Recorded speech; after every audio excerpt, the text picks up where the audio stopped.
नमस्कार दर्शक बंधु आपण मैंने राजजोगेश्वर देखा पाइबे जे प्रिया को किसी गुंडा टेकी नौथे से समय रिया आसिक पहुंची जी आउ से देखी ने गुंडा मैंने कहे अरे सी तो आमको देखीदेला भर जड़े गुंडा कह जापार कि प्रेगनेंट अच्छी सी आमर किसी करें यापर आउ जड़े गुंडा कह जहाँ भी सी आम मान मुह देखीदे किसी गोटे बंदोबस्त करने पड़ो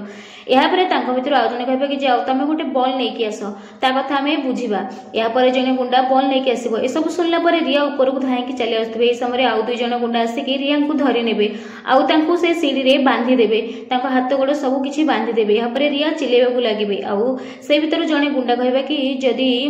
तो भौणीर जीवन आउ ता इज्जत बंचाइବାକୁ चाहूँ ताले चुपचाप रह आउ जमा भी चिलेना तू चिलेले ठीक कहीं भी शुणिबेनी कहीं समस्ते खाद्य आम एमती किसी मिसाइजु से सब खाई सारा पर समस्ते अध घंटा जाए एमती शोथे कहीं भी शुणिबेनी। हाँ दर्शक बंधु यापर गुंडा कहे कि शुण तू जदि ए बॉल को तो पेटे जाकिकी रखिपारू ताहले आम तुम समस्त को ये भलरे छाड़ी चली जीवु ना तो भौणीर जीवन और इज्जत आज रही एमती कह। हाँ दर्शक बंधु यापर रिया बहुत कांदीबाकू लगे आपण मानू कौन लगुच रिया और प्रिया को किए बंचे कसब दिया कौन से आसिक पहुंची पारे आपण मानू लगुच।